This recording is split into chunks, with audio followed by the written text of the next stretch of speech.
Today's session is very exciting for us. As you can see from the backgrounds that we have on our screens, we will be talking to you about the profession map. The profession map is more than just a simple update to the competency framework that you may be familiar with. I'm going to introduce you in a moment to Gareth, who will talk about how the profession map fits into our wider professional development ecosystem, how you can use it for your own personal and professional development, and also to promote the quality function within your organisation, which we know is something that we get spoken to about time and time again. So hopefully this will be answer all your questions that you may have about the profession map, how we've got to where we are today and where we plan on taking it over the coming months. Gareth is our head of professional development. For those of you who don't know him, he has been heading up the profession map project and is going to talk you through it. So I will disappear and over to you, Gareth. Thank you. Thank you very much, Katie, and thank you everybody for coming. This is a truly international group of people watching this, which is brilliant. That reflects the CQI and IRCA and our members in over 100 countries. And that was certainly one of our considerations when we updated the competency framework and developed the profession map. So let me just share my slides. So hopefully by now you can see my presentation. So as Katie said, I'm Gareth Kingston. I'm the head of professional development at CQI. I head up our content production, the profession map itself, our branches, our special interest groups, our events, anything that contributes towards the professional development of our membership and the profession falls under my remit. Today's session, going to look at why we updated the competency framework, and you may or may not be familiar with it, so I will touch on that. We'll look at how we did it. We'll look at what's new. I'll give you then a walkthrough of the profession map so you can see it in action. I'll talk about how the profession map fits into our professional development ecosystem, then how you can use it for CPD planning and give you some ideas on that. And also, if you are interested in a charter membership application or regrading to charter membership, some considerations in relation to that application and how the profession map can help you with that. So, some of you will be familiar with the competency framework. This is the vision for professional competence for the quality profession that was put out there by the CQI, developed in about 2013 and launched with a lot of support, a lot of information in 2014. And until recently, this has been the definitive model from our perspective of quality professional competence. Now, you see this diagram. The diagram is not just a pretty logo. It actually has meaning. So you can see the governance assurance improvements that are in there, highlighted in that kind of middle section. They are the core quality professional competence areas that we believe all quality professionals need to a greater or lesser extent. You may be an improvement specialist, but you will need governance, knowledge and skills and behaviors, and you will need assurance as well. And likewise assurance. So those are all pretty fundamental skill sets, knowledge bases that all quality professionals need. So that's why it's kind of highlighted there within the profession map. But that knowledge, those skills, those behaviors can't have the impact they need without the ability to apply them in your professional context. And you will need to do things slightly differently depending what industry you're in, what role you're in. So you need that understanding of your professional context to be able to tailor your knowledge, your skills, your approaches appropriately to your business needs. But even then, what you also need are leadership skills and behaviors, because you need to take people with you. You need to manage your internal stakeholders, maybe the more arm's length stakeholders as well. So you need to be able to take those people with you. So at the heart of it all, to get things done, you need leadership skills. So that brought us to the 5 competence areas of the previous competency framework: governance, assurance, improvement, with context wrapping around it and leadership at its heart. And what we now have with the profession map is something that actually doesn't look radically different. We've changed the font, we've changed some colors, But fundamentally, that construct that we had for the profession map, that model, we believe that that still holds true. So we've updated, we've developed, we've enhanced, but fundamentally, we don't believe we were wrong back in 2013 and 14. We think we got it right in broad principles. So at the very broadest level, governance assurance improvement, context and leadership, we believe that we got that right and it still holds true. But how we put the flesh on the bones, well, that's the thing that is different now with the profession map. So why did we update the competency framework? Well, firstly, it had got to 8 years since the first version was launched, and a lot has happened in 8 years, not least the fact that there was a pandemic which accelerated quite a lot of change within our profession. There were some contemporary challenges that the competence framework didn't address: quality 4.0, ESG, environment, societal governance, risk, and innovation. These were things that had really come to the fore in those 8 years. And we believed that we actually needed to reflect those within our competence model. Just going to move my camera slightly. We also knew that the profession needs to better communicate what we do and the value that we bring to organizations, to sectors, to industries, and to the wider world. And being able to formulate very clear language, very understandable language, maybe for internal stakeholders or beyond, was also important to us, as well as understanding what we do as a profession. And finally, we wanted to support the professional development of our profession and of our members, and therefore we needed something that would enable people to use our vision of quality professional competence and apply it within their careers and within their professional lives. And that's one of the reasons, and perhaps the main driver of why we now call it the profession map rather than the competency framework. Framework has all sorts of meanings that you could infer from it, that it's a document that sits in the background, whereas map, the profession map, this is something that you can use on a daily basis to help develop your career, to help ensure you're on the right track, ensure you have the right knowledge, skills, and behaviors to be able to do your job well and get to where you want to get to in your profession. We also want to make sure that this is a digital first product, so that we don't get another 8 years before we have to do an update. We're in a position now, it being digital first, that we can make rolling updates as we need. And we've got a program of review that will be ongoing. So why do we update the competency framework? The world has changed, the profession has changed, and we want to better serve our members and give you something very practical to use. How we went about it? Well, if you saw Mike Turner's session at Quality Live, you'll have heard about this in depth. I'm going to go through it a little bit quicker, but firstly, we did a literature review. We looked at 40+ sources, all sorts of things from journals and books and academic literature. And then we looked at other professional institute models to check that we were still kind of up with the times and doing something that was appropriate. So we looked at 10 different professional models, different sector variants, other frameworks.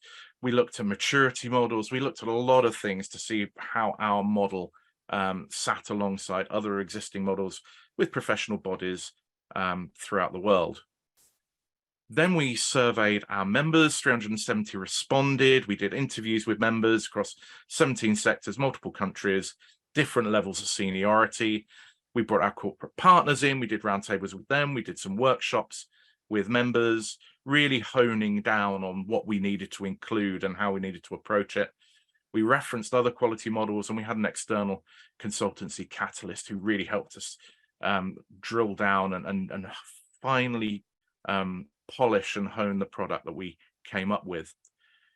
So we did a lot of testing. As quality professionals, you'll understand the importance of testing. We tested it vertically and horizontally, so by competence area, by tier structure, by thematic content, risk, quality 4.0, etc.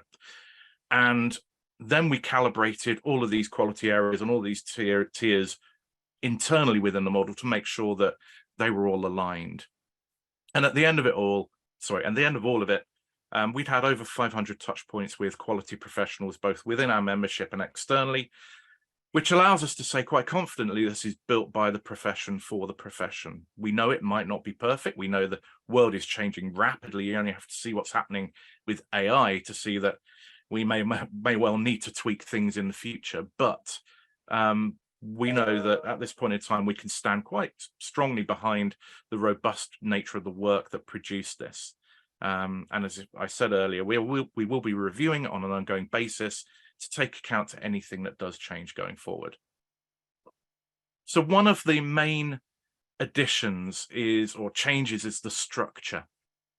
Underlying the 5 competence area, we have 18 key components of competence, and you can see them on the right hand side of your screen there.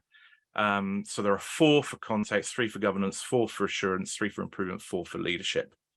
These are kind of the fundamental subdivisions of these competence areas.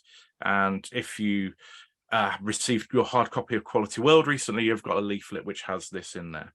So this is the first way of dividing up the profession map to try and understand how the governance quality competence area, for example, is subdivided.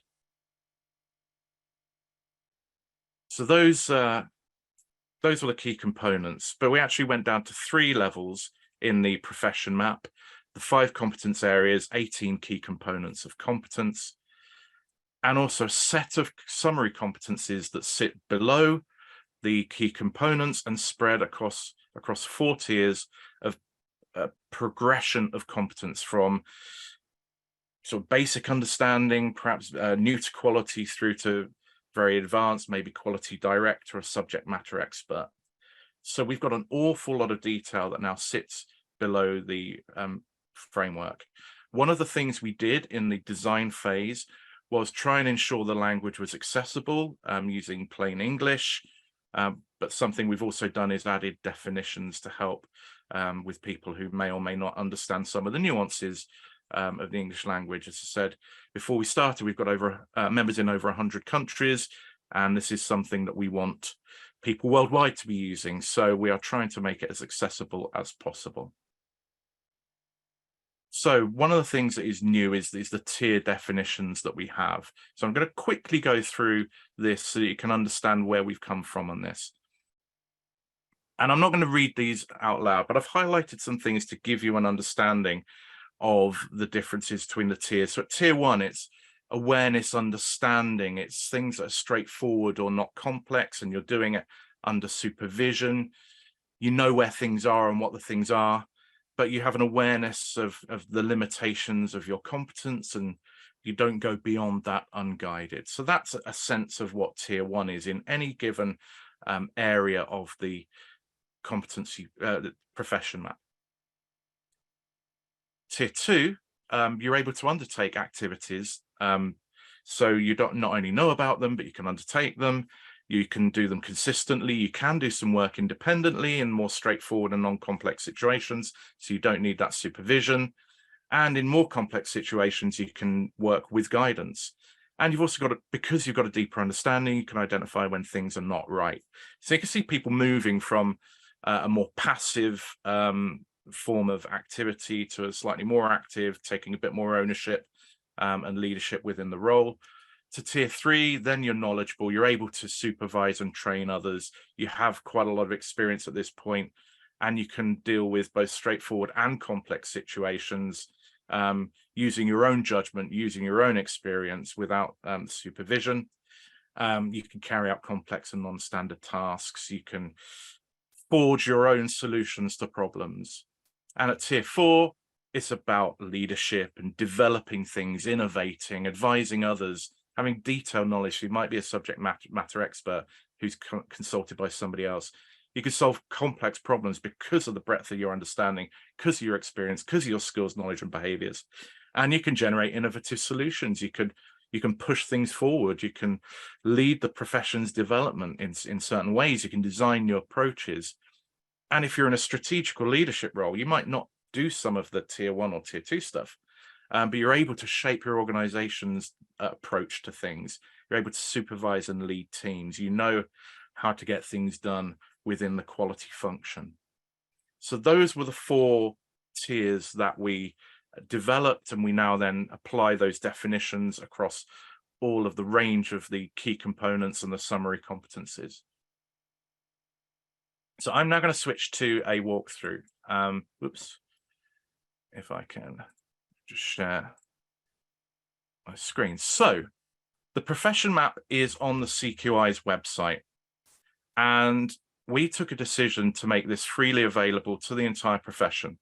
So this is not hidden behind a paywall. CQI members, non-members alike can access this. And that cuts back to some of the things we were saying earlier about being able to explain the nature of our profession and what quality professionals are. We're giving resources that our members can use, and equally, not just our members, we're here to serve the entire profession. So quality professionals who aren't CQI members can also use the profession map. So it's on our website. You can see context, governance, assurance, improvement, and leadership. You can see the content changing as I click through these.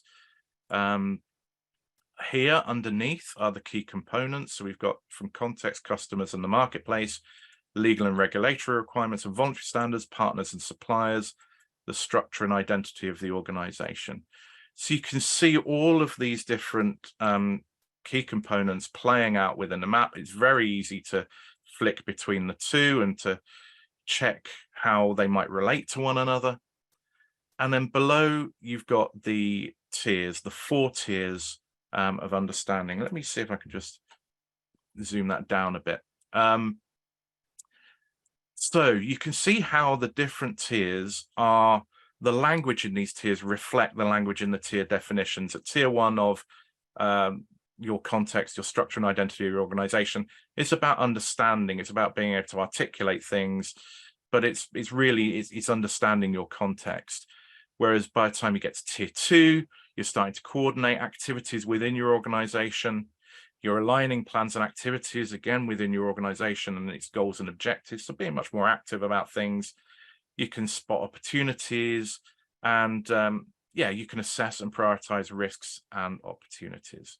And one of the things that is new in this framework, as I said previously before, is explicit inclusion of things like Quality 4.0, ESG, risk, and innovation. By tier 3, you'll be able to assess things and make decisions based on them. You're contributing to developing strategies, be able to address things, again, much more proactive, much more involved. You're building competence across the business, and you can assess and evaluate things. And by tier 4, you're developing, you're advising. That's a constant refrain here. And you see this across all of the areas, the change in language from, monitoring and measuring, from collecting data through to developing plans, through to advising on plans, and leading on things. So you can see this progression, and you should be able to, when you're looking at this, start to get a sense of where you are within this map. Are you in the collecting, or are you in the developing, or are you in the advising, or are you in the leading sphere? Which tier applies to you across all of these key components and the summary competencies? And then we also have, as I said, there are definitions, and there are some phrases that are used within the profession that need clarification, particularly if you were, for example, sharing this with somebody in your HR team and saying, we want to recruit somebody to a role, and here are the competencies. Well, perhaps they need that explanation of what a particular term means. And I know in here there's something about doing something with conviction. Well, I think an English native speaker would understand that, but if you Googled conviction in Google Translate, then you might get somebody who's been prosecuted for a crime. So we define these terms to make sure there's no ambiguity. So these pop up, everything that's underlined pops up, and you get a little explanation for advocating, what we mean by assessments, assurance, customers, stakeholders, planning, conducting, following up. I would imagine that for the most part, if you are a tier 3, tier 4, quality professional with a lot of experience under your belt, you won't need those pop-ups. But it might help you to explain them to somebody else. And certainly if English isn't your first language, or if you are new to quality, then sometimes just being able to get those definitions will help you out. So that is the map in a nutshell. Rather than create a labyrinthine, complex structure of pages which you click through in a file tree format, it's all on one page. All your 5 key competence areas, your key components, and the summary competencies split by tier are all on one page. Now, we have gone digital first, as I said, so this is the only way that we've got this available at this point in time. That allows us to maintain version control, to update it, and ensure that when you look at this, you're always looking at the very latest version of the profession map. So I'm going to pop back to the presentation.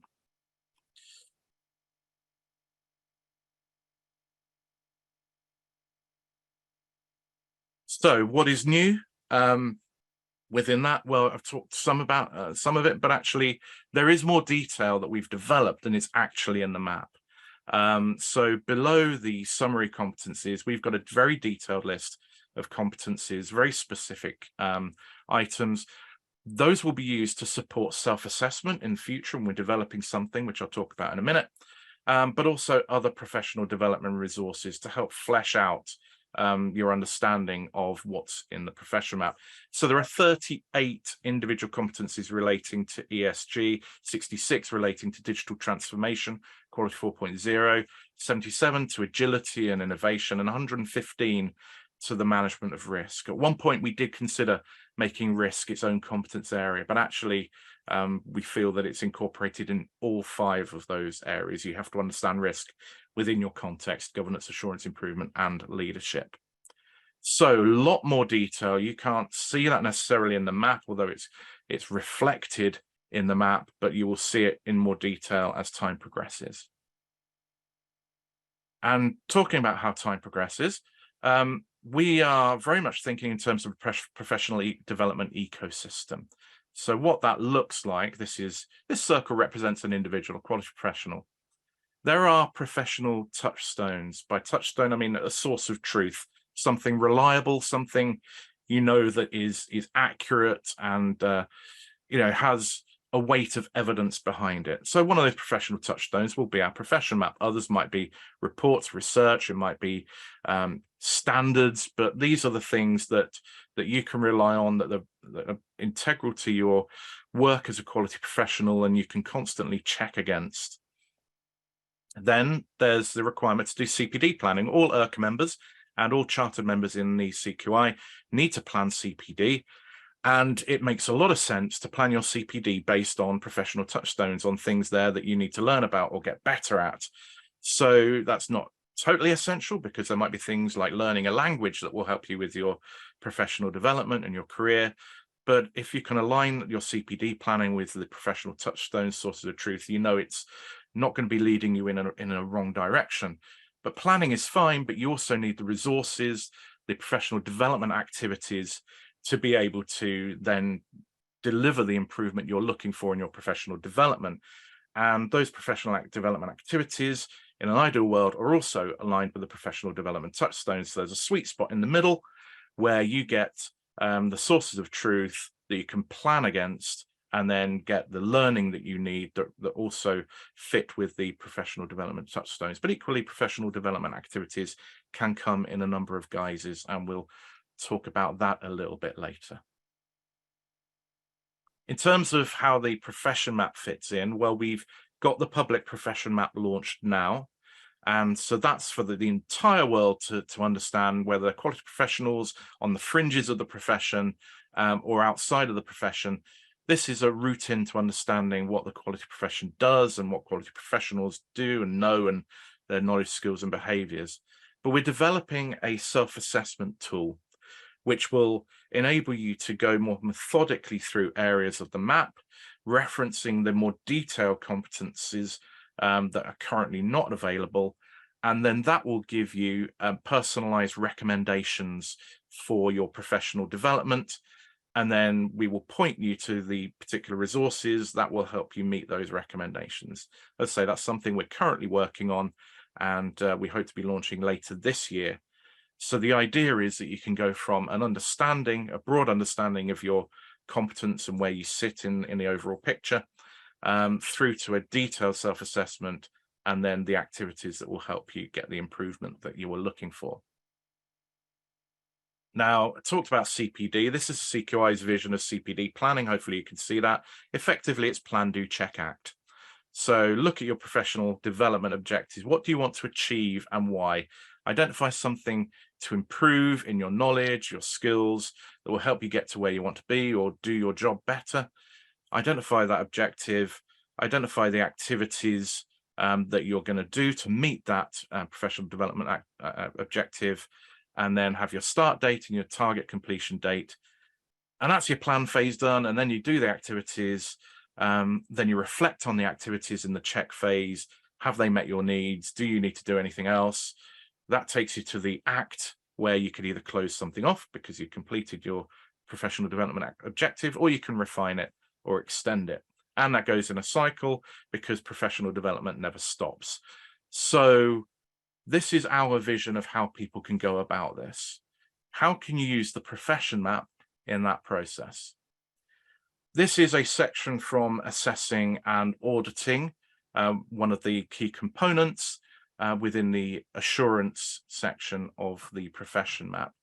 Now, you may look at tier 2 and think, yep, I tick that one, I tick that one, I tick that one. So I know I'm a tier 2 in my competence, and I want to look at becoming tier 3. So you look at what's involved in those 3 summary competencies in tier 3. And the first one, developing the organization's understanding, etc. Well, above, we know that you've got good communication skills, but here you might need more sophisticated influencing skills or advanced communication skills to be able to take an organization with you, to manage those stakeholders and take them on a change journey. We know that you can plan, conduct, and report and follow up and audit. But here we've got, you can plan, manage the overall assurance scheme and assess its effectiveness. So you might like to be thinking about looking at managing assurance programs. How can you take that one forward in terms of assurance program management? What do you need to do? And we'll just touch on that in a second. And equally, the bottom one, because you're playing more of a leadership role, you're not just doing what you're told. You might need to supervise, coach, and develop others. You might need to do something on coaching skills in the leadership area. You might want to find a mentor to help and support you through all this. So you can look at these summary competencies and get a broad steer on the sorts of things you might want to do to then start ticking off these things. Now, it's very important that you also understand that CPD, from the CQI's point of view, is a very much person-centered thing, and it's about you in your professional context. There is no absolute right or wrong and no absolute list of things you have to do. This is not a standard to be met, and perhaps I shouldn't have used ticks because that kind of has implications. But you need to be looking at this and thinking, do I have the skills to be able to do this? Where do I need to improve? How can I improve? So what's my objective? What do I need to do? Now, I've taken as an example the middle one there. You can plan and manage the overall assurance scheme and assess its effectiveness. So this is the step up from being able to deliver an audit. Now, you might be an auditor and trained as an IRCA auditor. You might operate in line with ISO 19011, and all of that is fine. This does not supplant that. This is very much about you in your context. Equally, you might be a quality professional, quality manager, who is having to develop something for a relatively small organization, or review your overall assurance scheme and improve it and extend it maybe. So whatever your context is, look at this through your professional perspective, because everybody's knowledge and skills and behaviors, all of that will be different. So looking at this, in the plan section, You might like to think, okay, am I able to identify the scope of the work that needs to be undertaken here? Identify the risks, how good am I at identifying the risks that we're going to have to assure their significance to the stakeholders, including the organization, but also customers, your supply chain. Am I able to do that sort of stuff? That's real fundamental work for planning your assurance scheme. Having gone through that, can you design the scheme appropriately? Do you know what blend of internal audits and assessments that you need? Do you need second and third party audits? What technology are you going to use? Do you know what technology is out there now that might meet your organization's needs? Do you know which methodologies you should be using? Do you have that toolkit to be able to choose the right things? So those things could all lead you to think, actually, a CPD objective might be to look at technology, to look at methodologies, to flesh out my knowledge there, so I'm better able to develop the assurance scheme in that way. And then it's the delivery. So it's all very well identifying the scope and designing your program, but you've got to then lead a team to deliver it. So do you understand the team roles that are going to be needed? Do you understand what training and guidance they might need? Indeed, you might need to lead them. Do you have an approach for managing that team and delivering the goals that you need? Again, just this one simple line, you can plan and manage the overall assurance scheme and assess its effectiveness, should be prompting you to think, okay, what do I need to learn and develop in order to be able to do this? Plan, manage, and then the last one is assess its effectiveness. So are you able to build in the measurements and the tools that you need to be able to assess the overall effectiveness and the impact of the auditing, assessment, and assurance activities undertaken? How are you going to assure your assurance? How are you going to know that things have been done properly and the impact that they've had on the organization? Do you need to learn something more about these tools and techniques? So one simple line can pose a whole load of questions. When we develop our self-assessment tool and release that, there will be a lot of specifics that you can rely on and it will prompt you to think about. But even right now, even with the map as it stands at the moment, there is so much that you can gain from it in this planning phase. And when it comes to CPD planning, the next thing, once you've identified your needs, is find the activities activities that are going to give you what we need. And again, from the CQI's perspective, we are very broad-minded in what you can use for your CPD activity. I've put down a whole load here, but there could be a lot more. Quality courses. We have our own learning and development courses, which you can go on at various different levels and not quite mapped to the tiers or aligned to the tiers, but nonetheless, you can look at the course components and decide which might be appropriate to you. We're going to be bringing on stream some e-learning courses, but there's other e-learning out there and it might be provided by others. It doesn't have to be provided by us. We've got a wealth of articles in Quality World. We've got a huge bank of webinars that you can access in the members area of the CQI website now, and you might be able to find one of those which addresses your needs. We have the Quality Careers Hub, which has a lot of content about leadership and ESG and some of the non-quality specific skills that you require. We have an e-library accessible through the members area of the website with millions, I'm not kidding, millions of articles and publications that you can look at to try and give you the information you need. We've got reports on our website. There are, of course, international standards. And we have a mentoring scheme at the CQI where you might be able to find somebody who can help you through this learning journey. Find the activities that meet your needs, help you through that CPD planning cycle. Use the profession map as one of those touchstones, one of those sources of truth, but then it's about you, it's about your needs, where you want to go, what your role requires, or indeed what a future role that you aspire to might require. So again, bring you back to this. And this is fundamental to our vision of professional development, and other professional bodies might have different ways of doing it, but your quality professionals, plan, do, check, act. It makes sense to us. identify what you need to do, identify the timescale, find the activities, do the activities, reflect on the activities, and then decide where you go next. That's your CPD planning cycle. So hopefully I've shown you a little bit of how you can use the profession map in your CPD planning. The final thing I want to talk about is charter membership applications. Our charter membership approach has always been aligned previously to the competency framework. Now it's aligned to the profession map. And if you were producing an application based on your understanding of the competency framework, that's fine. Nothing in the competency framework was wrong. So you will be okay to continue putting an application on that basis. There will come a point at some time in the future, probably next year, when we start to kind of require a use of the profession map rather than the competency framework and referencing of it. And I would encourage you to be thinking about that now anyway.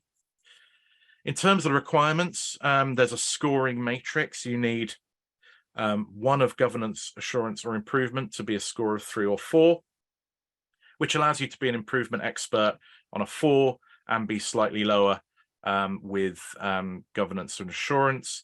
You need a minimum of 3 in leadership and context. As I said before, if you can't apply things in your professional context, or you don't have the leadership to be able to take people with you, then you're not going to be effective as a quality professional, and you need an overall score of 13 or higher. And the way this is demonstrated in the application is through case studies. And those case studies are short. There's 2 per competence area, so 2 for governance, 2 for assurance, 2 for improvement, etc. And those are examples of you in the real world talking about how you've met the requirements at a particular tier. Now, we used to talk about levels. We're now talking about tiers. We've aligned the 2. So a tier 3 and what used to be called level 3, they are on a par. They're on the same level. So you can be confident in looking at yourself against a profession map and thinking, if I'm a tier 3, then that will be fine for my application. But you still have to evidence it. You still have to show examples of when you've done something that meets that particular tier. Now, we usually recommend that case studies are structured along the lines of: this was the situation, the context of the challenge, the task that I had to do, the activities that I did to meet the task, and these were the results. You've only got 500 or so words, so you have to be quite tightly focused on describing your professional approach to something, the situation, task, activities, and results. So now looking at the map, and this is, again, I think an extract from assurance. And you might be weighing up whether you're tier 2, tier 3, and you might like to look at multiple key components within the profession map. I still find myself saying competence framework. I slap on the wrist every time. So you will be looking and thinking, when I'm developing my case study, am I reflecting what's in here in the profession map? If I'm doing an assurance case study, am I showing that I am developing, managing, and evaluating the approaches? Or am I actually just more kind of applying and knowledge and doing what I'm told? Am I demonstrating the tier definition that is here? Likewise here, am I able to guide? Am I demonstrating the time when I've advised on the methods for monitoring and measurement, etc.? Am I evaluating, or am I identifying data related to cost of quality? In your case study, make sure that what you are putting reflects the tier that you are claiming. That is absolutely key. That's always been the case, but now you have many more pieces of information that you can kind of refer back to and say, was this little piece of evidence within the case study, does that reflect tier 3, tier 2? It's not a problem if some of what you say is tier 2. Equally, if some of it is tier 4, that's also fine. But on the whole, you have to demonstrate you're operating competently, consistently, and effectively at a particular tier. And an assessor will be looking at your application, your case studies, and thinking, okay, am I looking at a tier 3 quality professional in assurance? So for a sense check, these are my Suggestions, these haven't come from the assessors, because it's early days in them looking at case studies in relation to the profession map. But to be clear, you don't need to demonstrate you meet the lower tiers. You don't have to show in your case study, here is everything in tier 1, here is everything in tier 2, and here is everything in tier 3.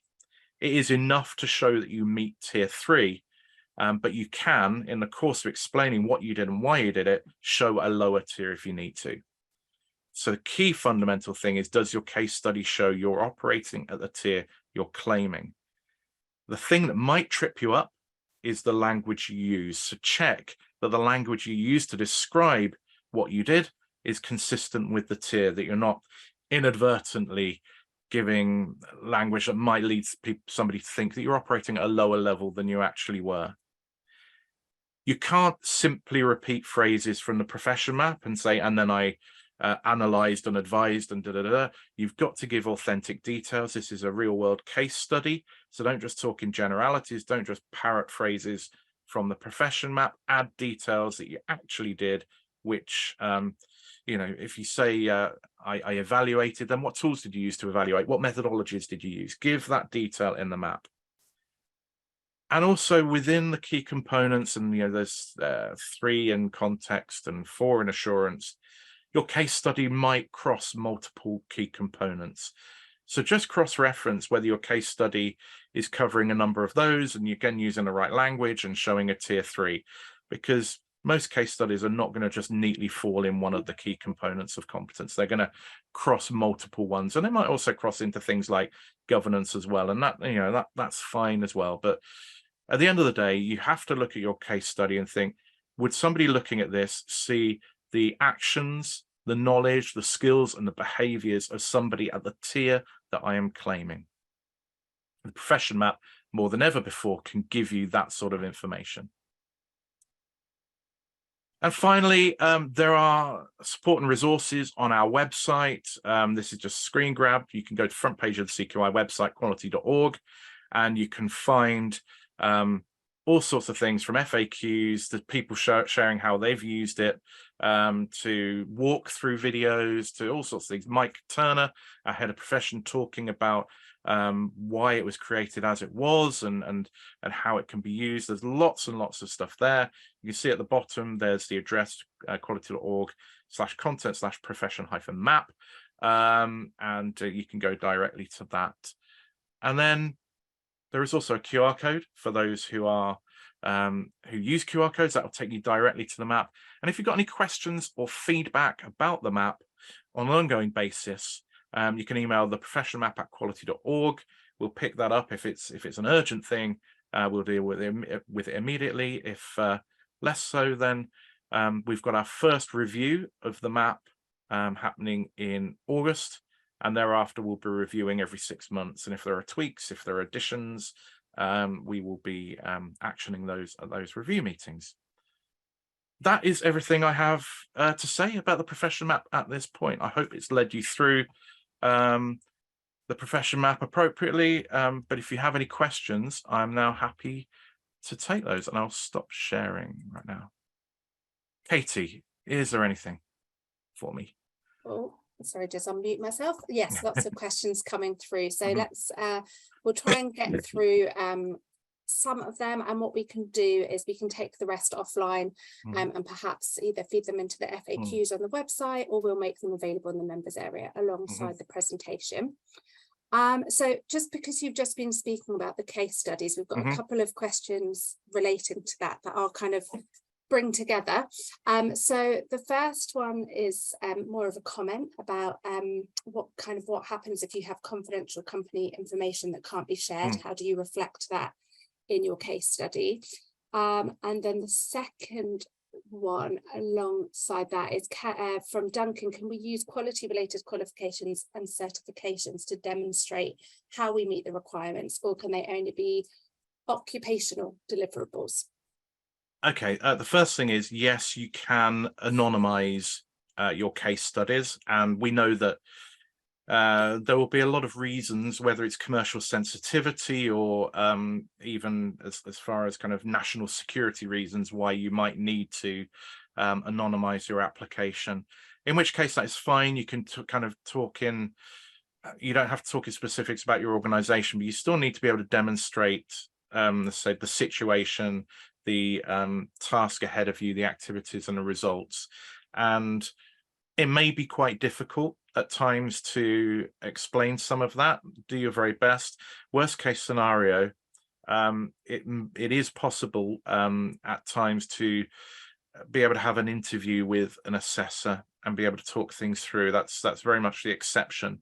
But in most cases, we've had people from the defense world, from nuclear, from very sort of commercially sensitive environments. We just need the ability to see how you work and see how you think, and very often they'll within the application process you have to submit a referee, and if we have any doubts we can always contact the referee to say, hey, did this happen? We don't need to know necessarily the corporate secrets, but just confirm what's said here is true. So yes, you can anonymize. The thing about qualifications is this is very much a competence-based route to professional chartered status. So simply saying I've got a PhD or a master's or whatever, that isn't going to get you over the line in the charter membership, because you do have to demonstrate your competence in a professional environment. If you've done coursework within your course where you were applying competence, knowledge and skills and behaviors in a real world environment, we don't really have a problem with that being kind of reapplied for the application process. So that is that is doable. You can use that evidence or reuse that evidence or tailor it if you so wish. I did see a question in the or a comment in the chat about how far back can you go with case studies, and basically because you are demonstrating your competence as a quality professional, there is no time limit per se. So you don't necessarily want to go back to 1975, but the reality is people move jobs, and it may be that your evidence is from a previous job 4 years ago, 5 years ago, etc. But if it showed that you were competent, your approach was appropriate, you used the right skills, knowledge, tools, techniques, etc., then by all means use that. The only problem there generally comes in providing any supporting evidence, because as time progresses, people retire, documents, you don't necessarily have documentary evidence available. Sometimes that's tricky, but you can go back. There's a few questions as well regarding sort of the regrading process and how the profession map can help people with that. And I guess that also ties into something else that's come up a couple of times, which is sort of the time frame for the self-assessment tool, which you touched upon as being the next phase. I don't know if that's something that you want to address at this point. I would love to be able to give you a date, but as soon as you put a date on an IT development program, where you're not necessarily in 100% control of it because you've got developers working, you become a hostage to fortune. So what I would say is our aim is to be releasing it this year. Now we have a team of developers in Canada that we're working with, and it could be that we are into the testing phase in late Q3 this year, and able to launch Q4. But I certainly wouldn't want to be quoted on that, because the road to hell is paved with predictions on when IT projects will be delivered. But we are going to deliver that as quickly as possible, because we want to get people using this in the most deep and meaningful way possible as soon as possible. I suspected that would be the answer, but I thought it was better to come from you than from me. But what I will say is to the people that are asking how they will know when it's ready, is just to make sure that you are signed up to our usual communication channels, so that you're receiving our newsletters, you following us on LinkedIn and Twitter, because I promise that when we have it, we will be shouting loud and proud. So you will hear it from us first. Yeah. We've had another question, which is just sort of touching upon some of the topics that you did mention earlier, but how ESG, risk, quality 4.0 and innovation are kind of being incorporated into the profession map. Yeah, so all of those, and I mentioned the number, that there's a lot of the very detailed competencies that relate to risk, ESG, quality 4.0 effect, in essence, that they are not in the visible part of the map. They're reflected more broadly in the map that is available at the moment. But in reality, these are things that a quality professional needs to be thinking about, full stop, irrespective of the map. You need to be thinking about risk in whatever you're doing. You need to be thinking about the technology you're using. Not only, will it do what you need, but can you be confident that it's delivering that? So how do you assure the assurance tech, things like that? With sustainability goals, SDGs set by the UN, all these things very much are now becoming part of the day-to-day work environment of quality professionals. So we encourage you to be thinking about all of these on a day-to-day basis. Look through anything in the profession map through that sort of prism to try and see where it's reflected, but equally pose yourself the question. This is not something we're spoon feeding to you. This is a tool. This is a map. Like using any map, you still have to use your judgment. There are multiple routes to get places when you're using a physical kind of, Google Maps or something. And it can guide you to a point, but you also have to use your professional judgment, your knowledge, your experience as well, and reflect that in your usage of the map. So in due course, you will see in the self-assessment tool all of that detail coming through. It's not available right now, but it is reflected in the map. And you will see mention of risk, for example, mention of technology in the map. Lovely. Another